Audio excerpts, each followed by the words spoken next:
الحمد لله المتوحد بجلال ذاته وكمال صفاته المتقدس في نعوت الجبروت عن شوائب النقز وسماته، والصلاة على نبيه المؤيد بساط حججه وواضح بيناته، وعلى آله الطيبين الطاهرين وأصحابه هداة طريق الحق وهماته. أما بعد، فأعوذ بالله من الشيطان الرجيم. بسم الله الرحمن الرحيم. ولقد يسرنا القرآن للذكر فهل من مدكر. وقال رسول الله صلى الله عليه وسلم: خيركم من تعلم القرآن وعلمه. اللهم صل على محمد عبدك ورسولك، وصل على المؤمنين والمؤمنات والمسلمین والمسلمات. انتہائی محترم مسلمانان ورونو،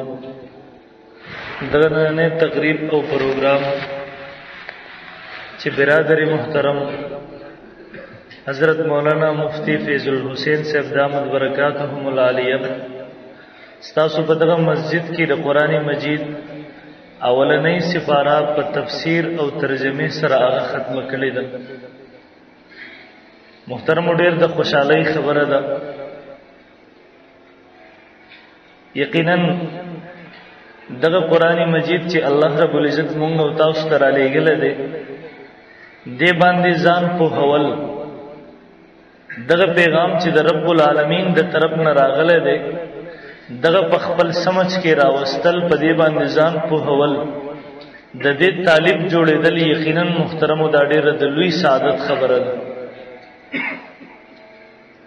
محترم قرآن مجید د الله رب العزت پیغام دی، د الله رب العزت را لېږلی پیغام دی د نبی علیہ الصلوۃ والسلام په ذریعه سره. او محترم دغه د راتلو مقصد سره چې ما او تا په دې باندې ځان پوه چې رب العالمین دې کلام کې څه وایي مونږ ته، زمونږ نه د څه مطالبه کوي، د څه امر کوي مونږ ته،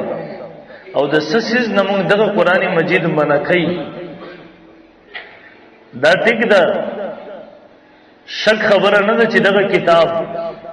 یقینا یو کامل نظام دی، د ژوند تیرولو یو دستور دی، طریقه کار دی. خو ها محترمو، اوس کې کله به مونږ ځان پوه کړی نه نو بیا به ژوند په دغه قرآن مجید د نبی علیہ الصلوۃ والسلام په دغه راوړي دستور باندې څنګه تیر. تاسو وګورئ، یو سړی دی، داغه پلار په سعودي عرب کې دی، دته خط راولېږو، دغه خط کې ورته څه خبرې لیکلې دي چې بچی دا کار وکړه، زما رور دی، هلته زما پلار دی، ستا نور رونه دي، ستا نورې خویندې دي، ستا مور ده. د یو په باره کې ورته مختلف قسمه خبرې لیکلې دي. دغه خط کې ورته څه خبرې نصیحتونه کړي دي. بچی دې کارونو نه ځان بچ کا، بچی په دې کارونو باندې عمل وکړه. اوس محترم تاسو وایي چې کله د پلار دغه پیغام راغی، بچی له اول نمبر کار څه کول پکار دي چې دغه پیغام وګوري، په دې پیغام باندې ځان پوه کړي. د پلار دغه کم خط چې راغلی دی، په دې باندې ځان پوه کړي. اوس که دې په خپله باندې په دغه خط باندې نه پوهېږي، نو در پاره به ترتیب او طریقه کار دی چې دې بل چا ته لاړ شي او په دغه خط باندې ځان پوه کړي، بل چا ته ووایي چې بابا مې د سعودي عرب نه خط را لېږلی دی، بابا مې دې خط کې څه لیکلي دي، لږ په ما پوهه کړه. اوس محترم ډېر د سادهتوب خبره به هغه وي، ډېر نادان او ساده انسان به هغه وي چې د پلار دغه خط دی، هغه دته کله راورسېدو، دی وایي یاره پوهېږم پې خو نه، هغه خط یې راواغستو، ځان خو یې پې پوهه نه کو، د پلار سره مینه او محبت وه. هغه د هجران ژوند او پلار په سعودي عرب کې رهدی، دلته پلار ورته ډېر یادېږي. د پلار د لاس یو څیز دی ګوري او راخلي، د زړه سره نږدې کوي او ښکلی. دومره زیات مینه او محبت د خپل پلار سره. هغه خط د پلار یې راواغستو، هغه بازار ته لاړو، یو زرګر ته ورغی،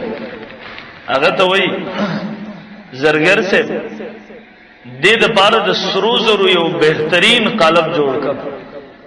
هغه کې پاسه شیشه ولګو پریم جوړ کړ پاسه په شیشه ولګو دا زماره پلار ډیر محترم خط دې ماته را لګل دی هغه کې بند کړ دلاړو ولته په 2 لک 3 لک 4 لک روپۍ په دغه یو خط په حفاظت ولګولې کور ته هغه پریم راوړو جوړن دی سحرم چې کله د بازار ته ځي هغه خط راځي ورته ګوري ماخام چې کله واپس راشي هغه خط راوالي خپل کی سینې ته نزدیکی او بیا هغه ته وګوري دا غي نه پس بیا کینی استاد وګوري محترم دې خبرې د زمانه مثال ته غور وکړي کال بدی کې 1300 2 کال بدی کې 1300 3 کال 4 کال 5 کال 5 کال پس پلار راغی دته وی بچی 5 کال پس تا ته 5 کال مخ کې تا ته ما یو خطر لګلو هغه خط کې بچی ما ته لیکلیو چې زمون په کور کې په کمره کې پلان کیسز پروت دی غراواله په حفاظت سره کېدو بچیا ما ته لیکلیو چې زمون د غبار کې مزمکه دغه پیسې در لګم د غزمکه واخله تا ته مې لیکلیو چې ما پیسې در لګلې د دې پیسو نه زما پلار ته 50000 روپۍ ورکړ زما هغه نورو بچو ته 10000 روپۍ ورکړ دی ورته وی بابا والله چې په شوه خو به نو مخ هغه ختم راوسته او زرګر ته مې وړو ډېر خستر سرو زرو پریم نو ورته جوړ کړی دی هغه کې مې لګولې د بابا را شوه ګورو استاد وګورئ خپل باندې لګور وکي کړه پلار راشي او دا خط وې نه بچي هغه باندې ځان نه دی په کړه پلار چې ورته سلی کلی وغه نه دی کړی یو کار نه دی کړی بس خط صرف ال تکور کې جوړن کړه دی بهترین تنظیمات ورته کړی او پلار دغه وګوري پلار په خپشي کې خوشاله بشي خپبشي کې خوشاله بشي خپبشي ورته وې بچي ما را لګل د دې لپاره او چې بده باندې ځان په کې بده کې ماته د سلی کلی ودغه کارونه بده کړی وي تا د سروز روپا پریم کې ولې دی بندو تا په دې دومره پیسې ولې لګولې کم ضرورت وو دغه سي محترم دا قران یو پیغام دی موتا تراغله دی دا د ژوند تیرولو دستور دی موتا تراغله دی دغه وجه ده کنه مونږ مسجد کې کینو مولوی صاحب کبه 15 منټه ترجمه لګ وګده کی نو انتهایی تنگ شو بیا مونږ ولې تنګیږو دلته مولوی صاحب منځ ته وخت کې شوسار مونږ تلاوت شروع کو اولی سپاری او رکوع شروع کړه دویمه رکوع شروع کړه منځ لګ وګت شو ما تا باندې بیا خارق راشي منځل رسته بیا خو دی وګورو بس مولوی صاحب مړه څنګه مونږ اختیمه تکله پډېره له ماته کله څنګه منځ ته ما ته دغه منځ کې ودرېګو قران مجید ما ته خون نه راکې اورېدل ولی په دې کتاب مونږ ځان په وکړه دا سوې دا خو هغه کتاب دې محترم ذکر لگتا سراولم دې عنوان ته زو خبره مختصر کوم ټیم وو او محترم دومره تاسو ته وایم چې دغه کتاب د قران مجید دی چې کله انسان په دې باندې ځان پوهه کړه په ځړونو باندې اثر کوي بیا انسانان دې ته په ګڼټو باندې بیا ناشتي دې قران ته تنګيږي نه ابی ابن کعب رضی الله تعالی عنہ یو مشهور قاری دی نبی علیہ الصلوۃ والسلام صحابی دی په صحابو کې مشهور قاری د قران مشهور استاد د قران دا ابی ابن کعب رضی الله عنه دی ابی ابن کعب رضی الله تعالی عنہ فرمای ما د قران مجید تلاوت کو نبی علیہ الصلوۃ والسلام زما په خوا باندې تیرې دو زما خوا ته ودرې دو ما ته نبی علیہ الصلوۃ والسلام ودرې دو زه خاموش شوم ما خپل قران قرات بس کو ما ته نبی علیہ الصلوۃ والسلام او فرمایل ابی تلاوت جاری ساتم مبندو ما چې د الله رسول په تاسو نازل شوه د تاسو د مخې به څنګه قران وایم ولمان نبی علیہ السلام جواب راکو چې ها ما تم دغه سي حکم شوه دی یعنی چې ابی قران ولې تورته وکړه د ابی رضی الله تعالی عنہ قرات قران واوره ابی ابن کعب رضی الله تعالی عنہ پوښو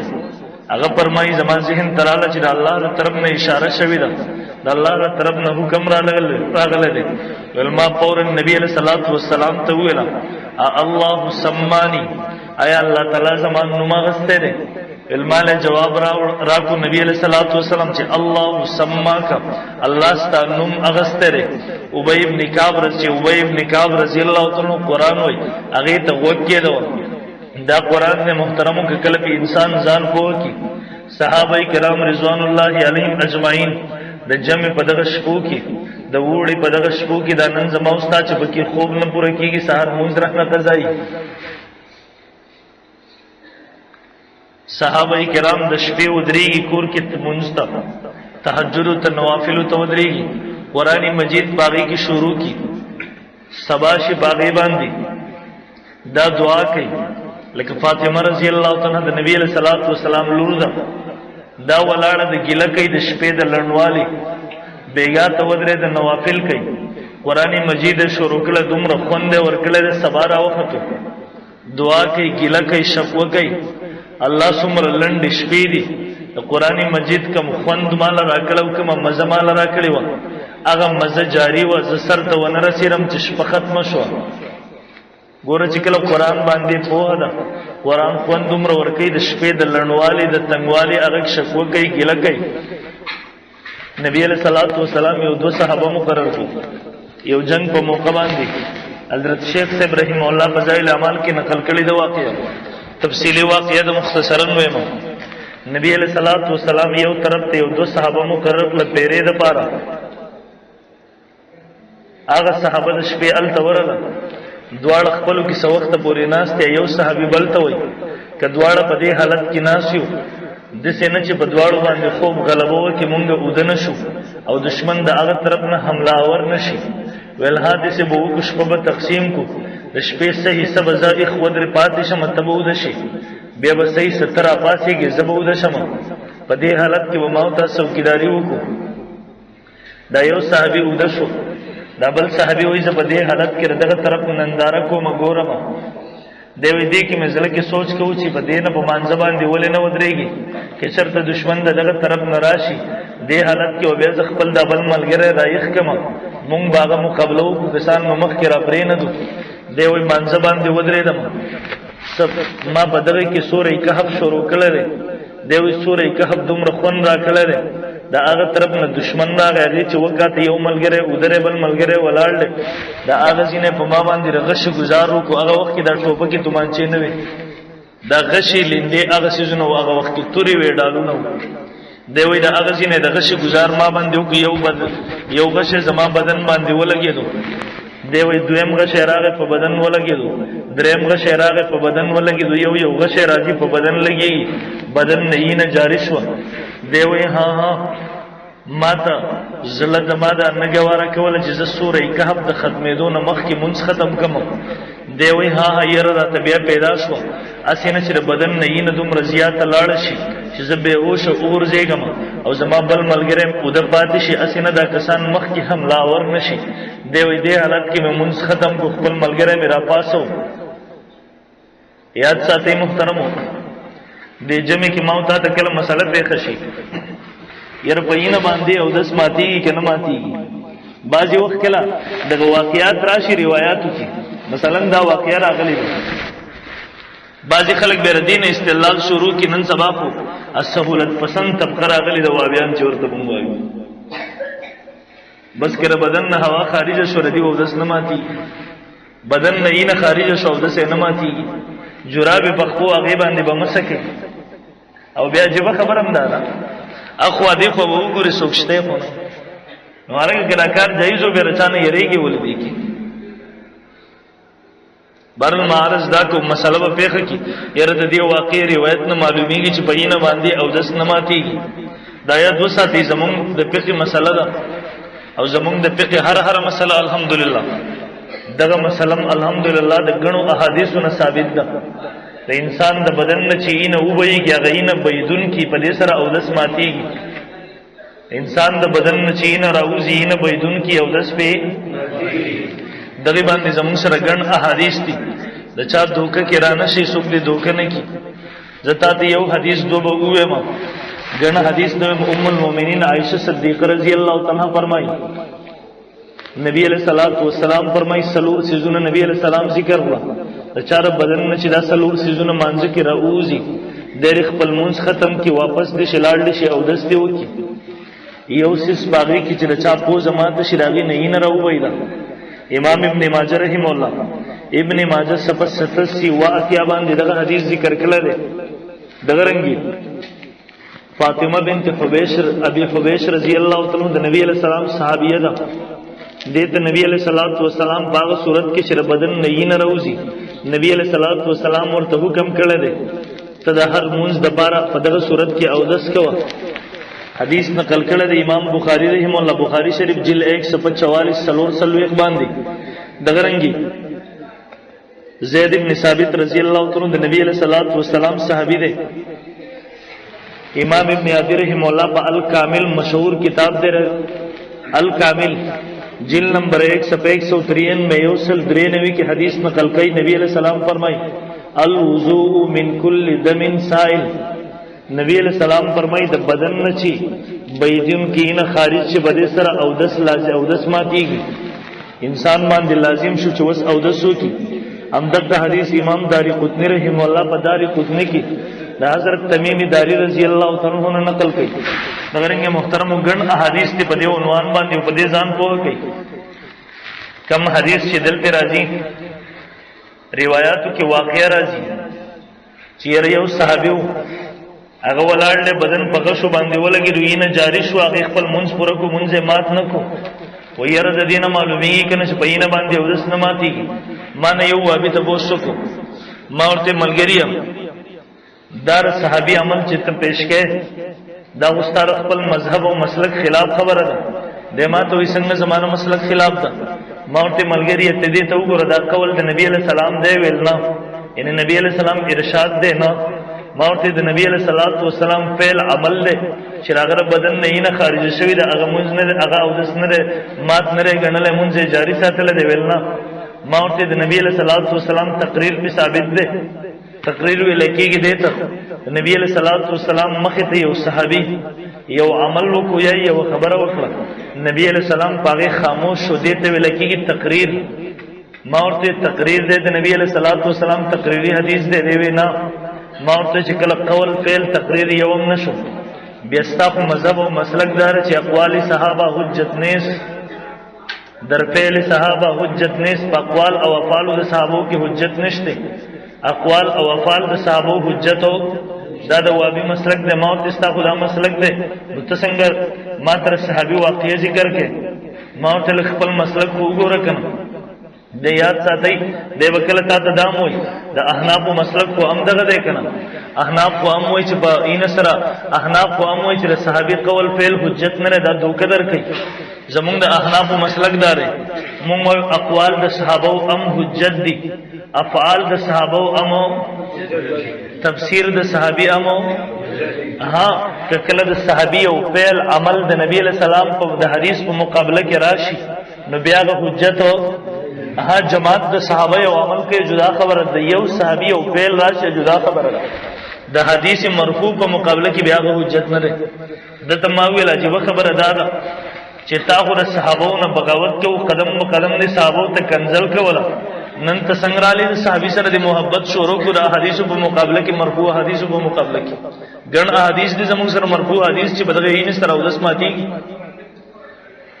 ما ورته هدي واقعي تم لګو ګورم دا غو استقراری حالت ته غلبه د حال دا یو استقراری حالت ته ګوره دا غره بدن نه روانه ده. ما ورته ز چلو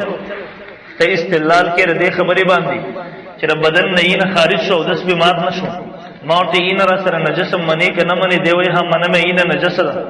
ما ورته کې یو بل سره ستا بشانتي استدلال وکي چې ردی واقعین روایت نه معلومیږي چې بدن نه کمینه وزي دا نجس نه ده په دې سره مونږ کېږي.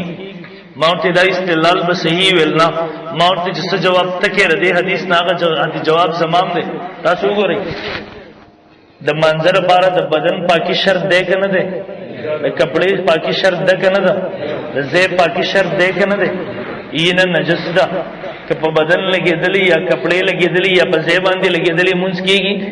نه کیږي مونږ. ما ورته ها چې ردی صحابي د بدن نه دومره زیات اینه وبایدا په دغه بدن کپڑے او زیب باندې ونه لګیدا ها ولګیدا نو ما ورته خبر دې مطلب دا چې نه پاکره نجس نه ده د خاموش ما ته خو بیا څه مطلب ده. ما ورته ها دا د هغه زمانه واقعه ده چې په دغه وخت کې په دغه حکم نه دی راغلی چې بدن نه یې نه اگر اوزي بيدون کې نه باغ سره او دس ماتي کې ماوته دا راغی نه مخکې واقعه ده د سره تعلق ساتي. برال محترم ما عرض دا کو هغه صحابي مسلسل په بدن باندې غش لګيږي او ها منځ ما تول خو نور کوي ولی سوره کهف شروع کړل د سوره کهف دومره خون ور کړل دی دوی ماوي کدای نه وي چې دیو به مخ کې حمله ورشي ما بخپل منځو نه مات کړل د سوره کهف د ختمې دونه مخ کې دا اوس جدا خبر ده چې ماوتا په نه پويږي نو ماوتا ګور کېږي مولي سے منځ لګوت کی مولي سے ترجمه لګو وګد کی برال محترم ما عرض دا کو چې دغه قرآنی مجید بلکې تاسو لږ وګورئ محترمو قاری عبدالباسط صاحب یو مشهور قاری دی تاسو به نوم اورېدلی د قرآن یو ډېر بهترین قاری دی یو عالم مو امارت دنه تپوس وکړو ما ورته سره قرآن څه معجزات لیدلي دي څه معجزه راته بیان کا عجیبه واقعه ویل ما ته ویله چې کله د مصر صدر جمال عبدالناصر په 1987 کې د روس ته لاړو رشیا ته لاړو الته خپل ټول کارونه پوره کړل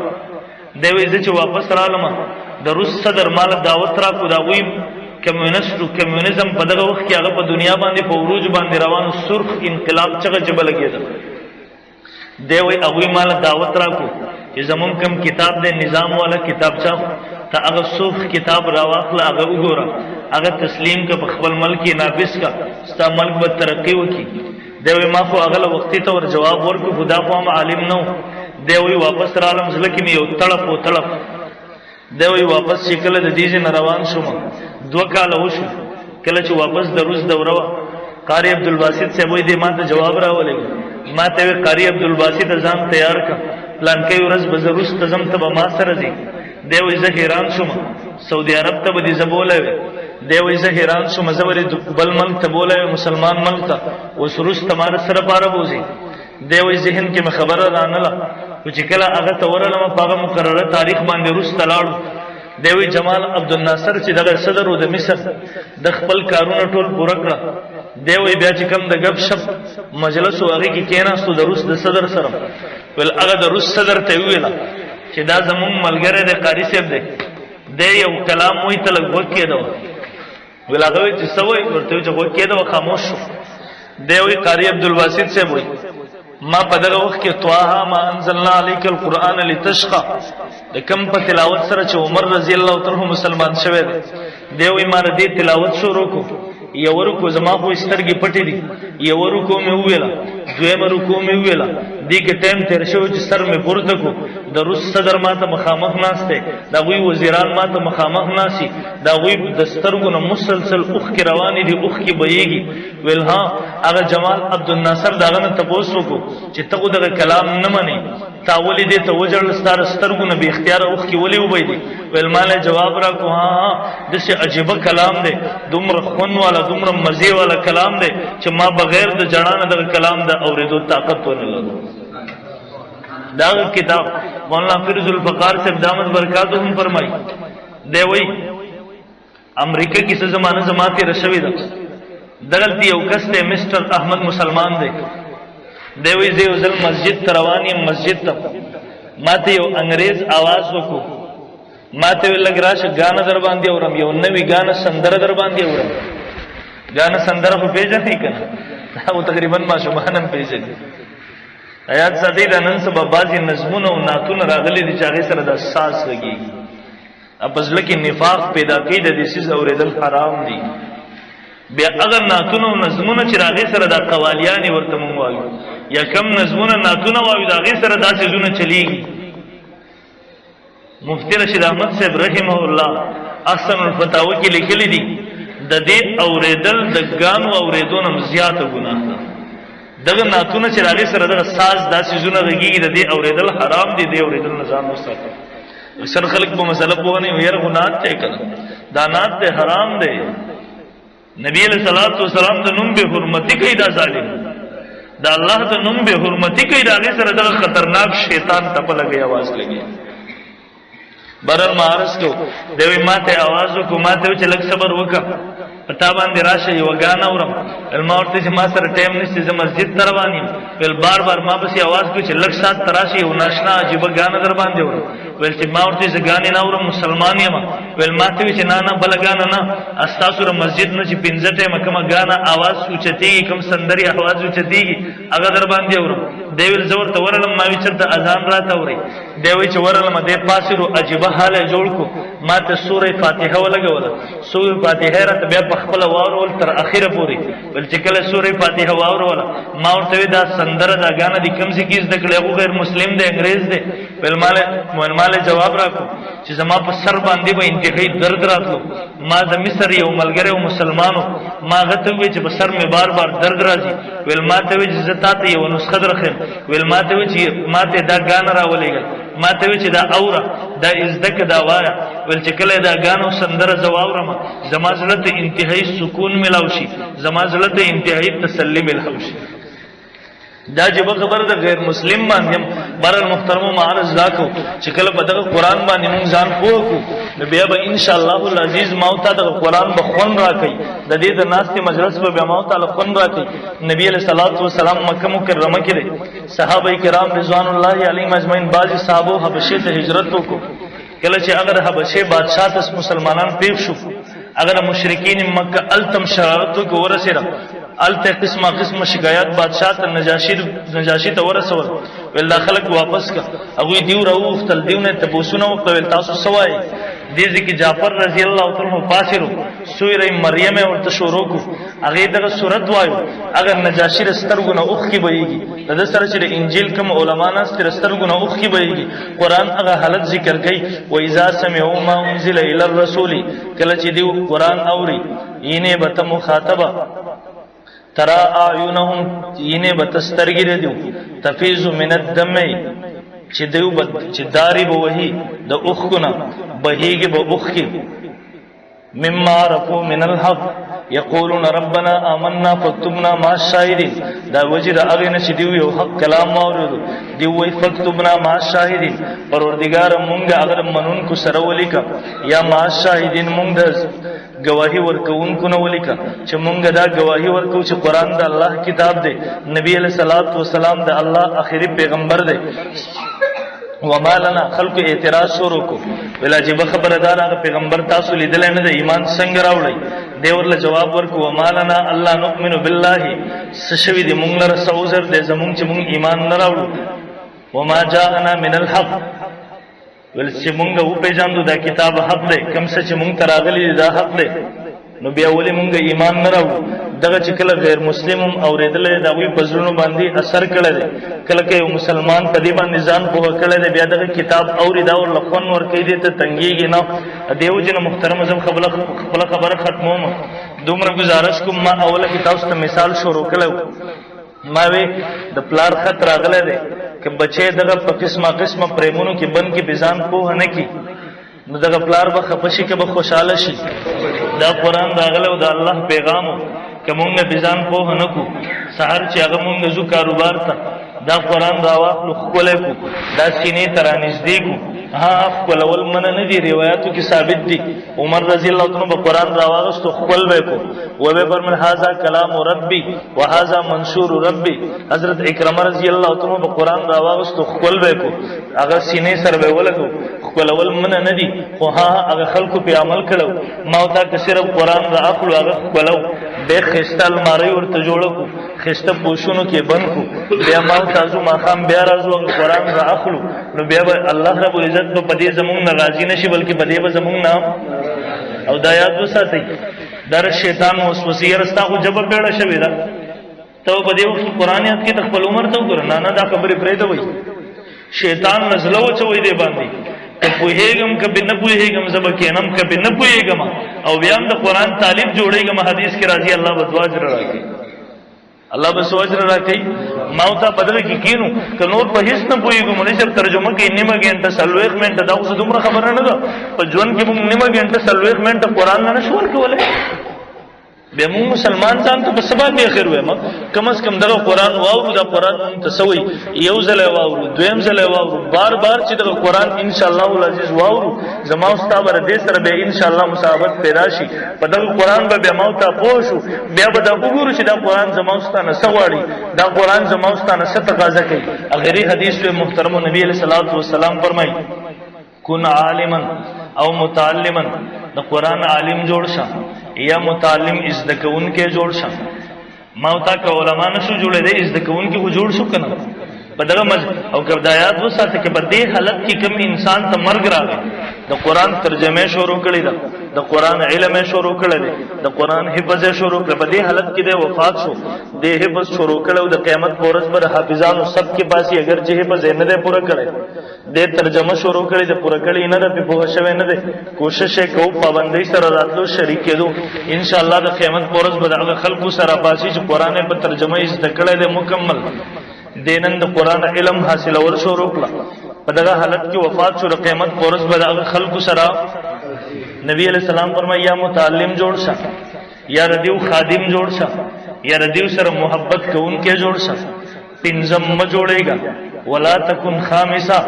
پنځم م جوړېګا کني هلاک بشي موتا به ان شاء الله قران از د کوونکې جوړیو کنه ان شاء الله بدر ترجمه کې به ان شاء الله ډېر په شوق سره کینو کم زنانم دی आवाज ورته رسیږي چې ډېر په شوق سره د قرآنی مجید موتا چې څومره مسروبيات دی وخت هغه چټي کړي دا شل منټ نیمه غنټه سلويخ منټ دا به زموږ ستاره ژوند قیمتي وګرځي ټیک ده کنه ان شاء الله الله دې عزت دې عمل کولو توفیق راکړي واخر دعوانا اللهم ربنا اتنا في الدنيا حسنه وفي الاخره حسنه وقنا عذاب النار یا الله سم چې ویل سم اورید عمل کول راته ګران نصیب کړه رب العالمین قرآن مجید کم درس دلته شروع دی اوله سپاره ختمه شو پروردگار په خیر خیریت سره دغه ټولې سپاره پوره قرآن مجید سره ته ورسي الله موږ د قرآن طالبان جوړ کړي الله د قرآن سره محبت کوونکې موږ جوړ کړي پروردگار د قرآن په مجالس کې موږ تر کې ناستو توفیق راکړي الله د علماء طلباء او دینی مدارس د موږ ته محبت نصیب کړي پروردگار د علماء طلباء او د دینی مدارس او د مساجد او خادمان موږ جوړ کړي رب العالمین د دیو سره بغض کوونکې موږ مگر زو د دیو سره حسد کوونکې موږ مگر زو یقینا چې د دیو سره حسد وکړه هلاک شو تباہ شو برباد شو څومره پروردگار څومره کړه انسان ټول عمر نیکی ولې ونه کی چې علماء او طلباء او دینی مدارس سره بغض دي د دې ټول عمر نیکو سره الله د کس جهنم ته ځینو موږ جهنميان مگر زو الله موږ جهنميان نو ګرځو الله د قرآن مجید چې کوم دستور دی رجون الله راغله دی الله دغه دستور زموږ د جواقی د ژوند دستور وګرځو پروردگار دغه قرآن مجید زموږ د ملک نظام وګرځو الله زموږ ملک په عدالتونو کې دغه قرآن مجید نافذ پروردگار زموږ په ملک کې زموږ په علاقه کې زموږ په دې ایریا کې پروردگار دغه قرآن بهارونه موږ زموږ په سترګو باندې وخایي نو قرآن ډېر مظلوم دی قرآن صرف المارو کې پروت دی الله قرآن مجید پروردگار هغه صرف د شیشو په المارو کې پروت دی هغه صرف د مړو لپاره د ویلو ذریعہ وګرځید دا قرآن مجید پروردگار صرف دکان کې د ختمونو ذریعہ وګرځید پروردگار دا قرآن مجید نن ډېر مظلوم دی پروردگار موږ د قرآن نه ډېر لوی بغاوت کړی دی پروردگار موږ معاف کړه الله زموږ مشرانو ته هدایت وکړه الله زموږ کشرانو ته هدایت وکړه الله دې قرآن ته خو زموږ مسلمانانو یې دې قرآن د منلو دعوه کوو الله دا قرآن زموږ په ملک نافذ کړي الله دا قرآن زموږ په ملک نافذ کړي کوم علما چې دې لپاره کوشش کوي د ملک چې د قرآن والا نظام راشي الله دا غوي مضبوط کړي الله دا غوي تایید د غیب نه وکړي پروردگار د مسلمانانو زړونه دا غوي مینه طرف تر وګرځي پروردگار کم خلق چې د قرآن د نظام مخې ته رکاوټ دي الله هدایت ورته وکړي الله هدایت ورته وکړي پروردگار که هدایت نصیب کې نه هلاک کی پروردگار برباد کی پروردگار په صحیح عقاید او نظریات موږ ته ژوند او مرګ نصیب کی قیامت پورز موږ د صحیح عقاید والا قافله اهل سنت والجماعت علماء دیوبند سره حشر وکړو اللهم ارنا الحق حقا وارزقنا اتباعه وارنا الباطل باطلا وارزقنا اجتنابه امين